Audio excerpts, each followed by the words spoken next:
Hello everyone, Rabbi Jacobson here. Meaningful Live is this series that we do every Sunday live, and then of course it's archived.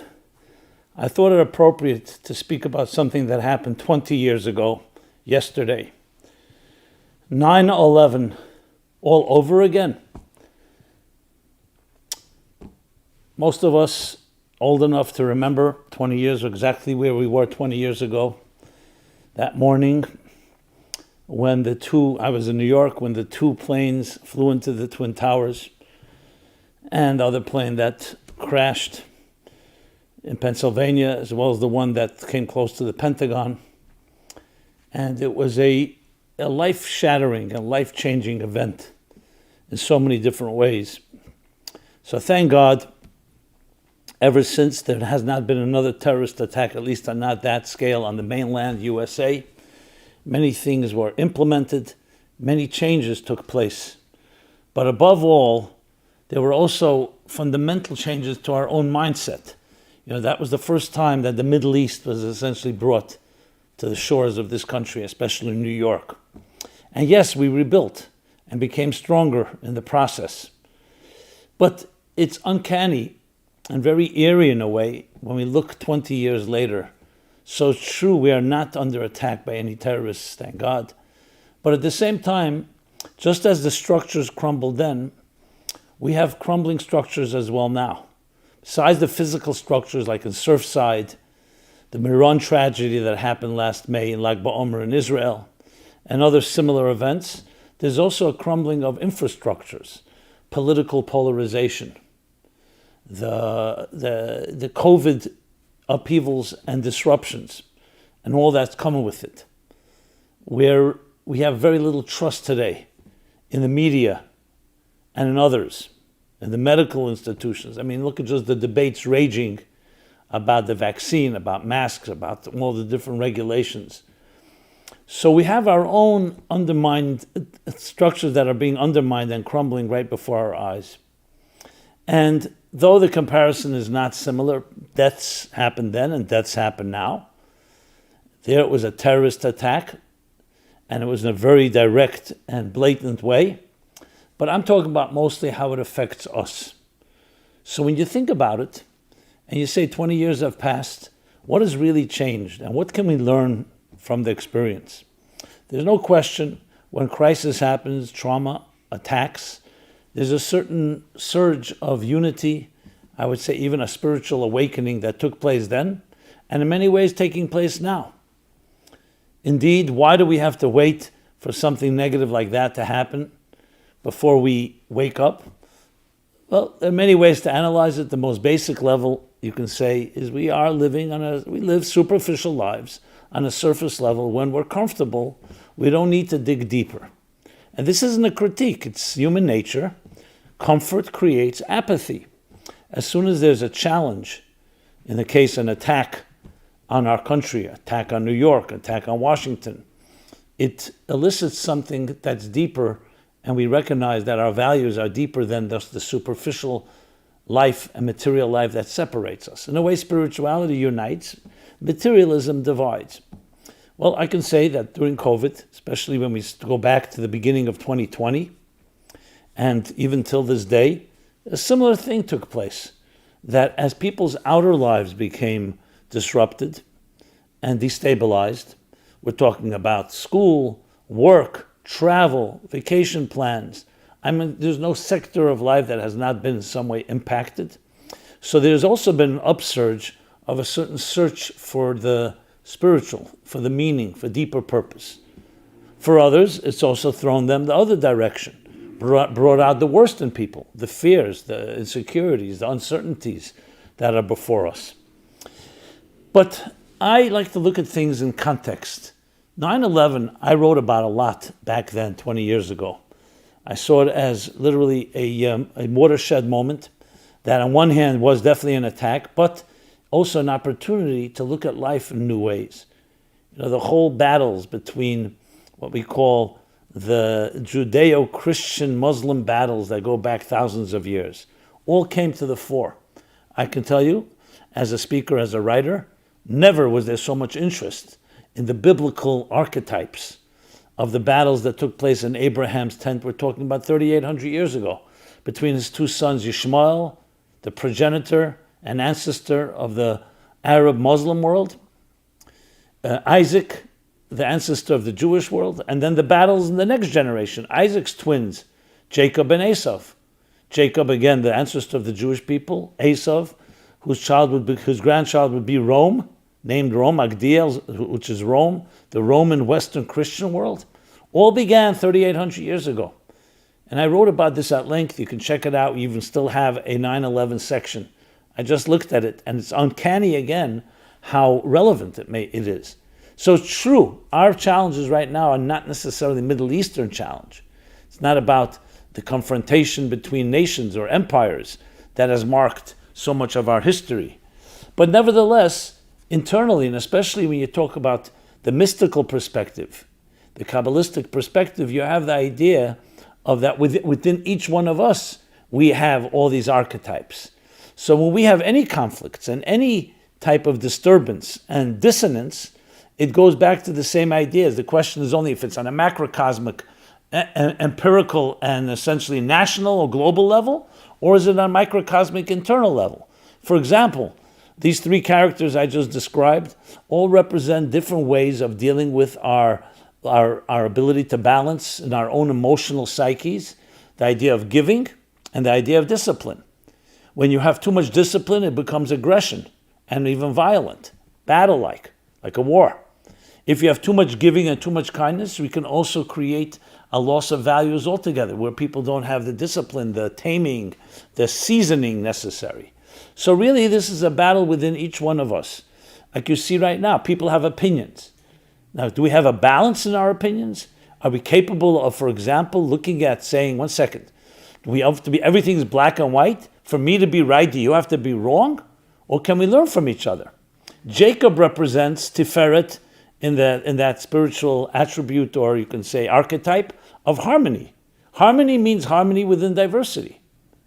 On the other hand, the other factors, one is very aggressive, one is very giving. And we need to be able to understand that far right and far left, very liberal or very conservative, need all balance. We need each other, which is such a vital message today for coexistence, and more than just coexistence, being able to help support each other and complement each other. So the themes of any form of dissonance, whether it expresses itself in terrorist attacks led by bin Laden that attack the Western way of life, or it's internal, battles that are internal. Then it was an external enemy. Today the enemy is very much within. But they're both dissonance, and they both describe crumbling institutions or crumbling structures. So how do we look at that in a broader context? 20 years. Are we going to re-experience 9/11 again? And I don't mean it necessarily in the physical sense of the word. I mean it in a more psychological, emotional sense. So here's a very fascinating concept that's taken from the Kabbalistic mystical teachings and elaborated upon in Hasidic thought. And just as a headline expression, you can call it destruction in order to build something greater. So like when you raise a building with a Z, R-A-Z-E, you raise a building. What's the purpose of raising a building? Is because you want to be able to build a better building. If someone just sees the building raised, they see the building being destroyed, a structure crumbling, you say, 1 second, that's terrible. But if you understand it as a step in a process, think of it like the egg, a crack in an egg, in order for a chick, a new life to emerge. You'll see every new paradigm shift always has to be preceded by some form of disruption of the previous paradigm, or else it's not a paradigm shift, or else you have more of the same. This goes to whether it's the birth pangs of a mother and her pregnancy pains in order to give birth to a new child, or whether it's like the chick emerging from a cracked egg, or it's a seed deteriorating or rotting in the ground in order to blossom into a sapling and into a beautiful whatever tree or any other plant or flower, or whether it's the creativity that's preceded by frustration, the awkwardness of adolescence. Whenever we go into a new state, there's always going to have to be a certain void or vacuum between the the previous, shedding the previous layer of skin as we assume a new layer of skin. So in the Kabbalistic model, it's called Toihu, the world of Toihu. This really means chaos. But chaos in this context is the chaos that precedes order. So when you look in the Bible, you'll see immediately the second verse in the Bible uses that word, that the earth was chaotic. And then comes the creation of light. So chaos and order. So in that sense, when we look at disruptions in our lives, whether it's the disruption that happened with the crumbling towers back in 9/11, 2001, at the beginning and the birth of a new millennium, it was right at the beginning, it was within a year after the new millennium, or 20 years later, where we're still in the infancy of this millennium, it's 20 years later, 2 decades later, disruptions can be seen at face value as being just a negative, or it creates a new birth. And that's up to us. Now, of course, over 3,000 lives were killed 20 years ago. People have died during COVID. We have plenty of health issues, and so I'm not in any way looking at that as part of a healthy approach. We all would prefer that it all happen without pain, without grief, without death. But we're talking about those of us that remain, those of us that are here. As we experience these traumas are birth pangs. There's a prayer that we say these days. This is the new year, the Hebrew New Year, Rosh Hashanah going into Yom Kippur. And I used that prayer back 20 years ago, and I will use it again now. The prayer says, today the world trembles. But it could also be interpreted, today the world is born. Hayom harat olam. So every birth will follow a tremble. Trembles, tremors, things that shake up a system in order to create a better and greater system. While the shaking is going on, while the upheaval or disruption or destabilization is happening, it is extremely uncomfortable. And worse, it can demoralize us, it paralyzes us, especially the uncertainty. However, if you look at life with a bird's eye view and step back, and you see the trembling is 1 second is going to give a birth, create a birth.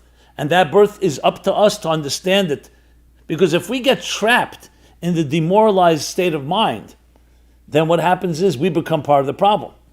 So it's vital that we step back and understand the narrative, understand the film unfolding here. And it's chapters. Every step is a chapter. You see people who run good businesses will tell you that in the time when there's a downturn, or whatever the reason may be, it's a time of evaluation, a time of taking stock, and figuring out what works, what doesn't work. There's a time for forward progress, there's a time for introspection. Time when you hold them, time when you fold them. I don't like to say fold, we don't really fold, but you pause. Like the good swimmer versus the not such good swimmer. The good swimmer, a storm strikes, he waits. He lets himself flow, go with the flow. A bad swimmer will fight the tide and exhaust himself and drain his resources and strengths, which can become dangerous. So we are now exactly in that same place. As a matter of fact, 20 years sounds like a lot of time. It's not a lot of time. We've been going through a transition over the last decades. I mean, the internet itself goes back to the early 90s, 94, 95, was the beginning of a disruption on so many different levels, including commerce, including how we communicate, including how we relate to one another. So there's so many different factors, and it's still in its infancy. I mean, you go 94 to now, we're talking about less than 30 years. So where was television in this first 30 years? 1930, 1940? So you just see that as an example. And things are also accelerating.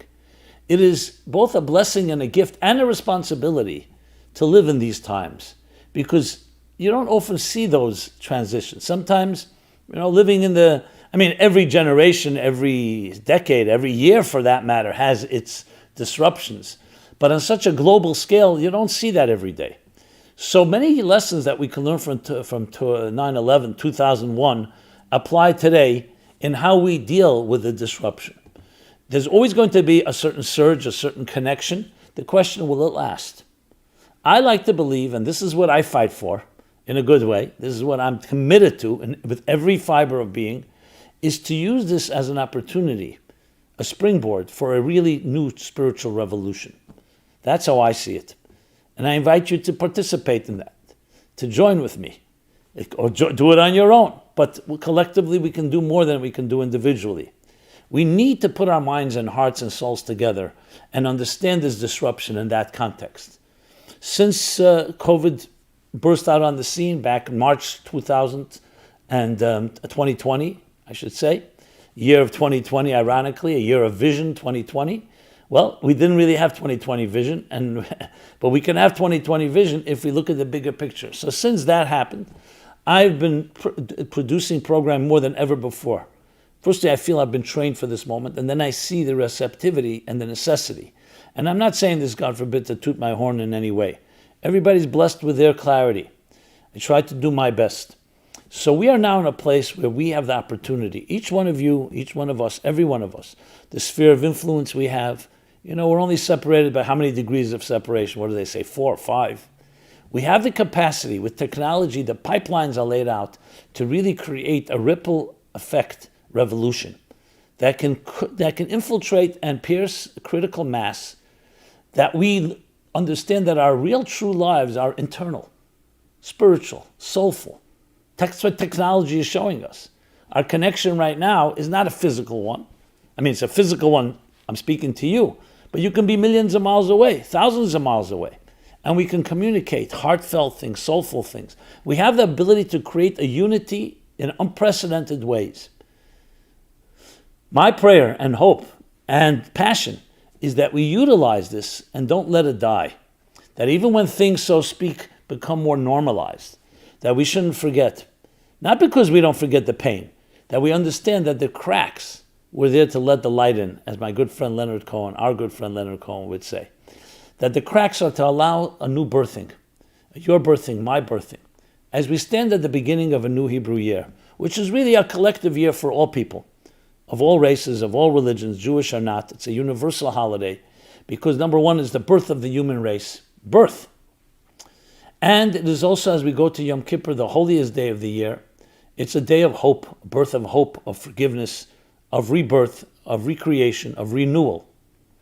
That we should actually see everything happening as those birth pangs. May they be with minimal aggravation and pain, but nevertheless they are trembles and they are tremors that allow us to experience a new reality.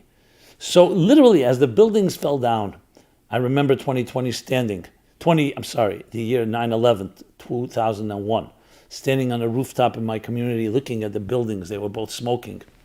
And I remember as they crumbled down, as we've all seen, become etched into our very psyches and memories. So it's very difficult to just see that on its own. But then you see how New York rebuilt, how downtown rebuilt, the Freedom Tower, the resilience. But the same is happening now with physical structures as well as, more importantly, psychological and emotional and spiritual structures, in order to create a new birthing. We are either part of the problem or part of the solution. We must be part of the solution. Firstly, for your own well-being, your family's well-being, and those around you. Secondly, for the cause of the existence and not just existence, but the thriving of the very world in which we live. We have so many opportunities today to use these awakenings because people are listening. We have their attention. People don't say, okay, I have a restaurant to go to, I'm going to a baseball game. Yes, it's true, some of that is coming back, but there's still that disruption that our travel plans and so on. And when that's not there, there's an opening that each one of us hearts and souls are open in ways that I have not seen in my lifetime to this extent. And the goal is to keep it open. Yes, we should have our lives back normalized, so to speak, but not normalized to the point where our comfort zones trap us. So we do indeed have this tremendous opportunity. And that's how I look at 9/11. I look at 20 years later. No, 9/11 does not happen again. But what does have to happen again is the awakening, the birth, the growth that comes out of all of these experiences.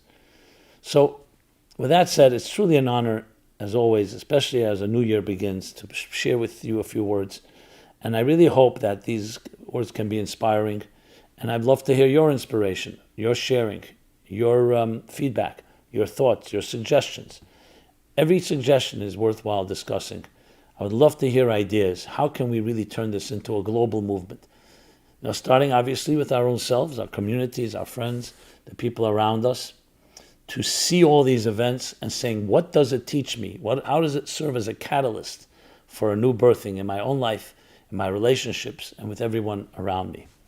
So please be in touch. Simon Jacobson here, meaningfullife.com. It's a website where you can find a full array of programming. Love to hear thoughts and suggestions, as I said. Please share, subscribe, like, all the different ways of staying in touch and connection. And I really believe and hope that this year will be a year of true wonders that will infiltrate and impact every aspect of our lives. It's been an honor.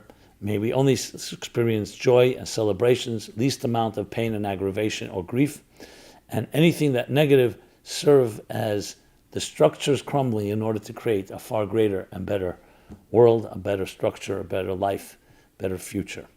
Be well. God bless you.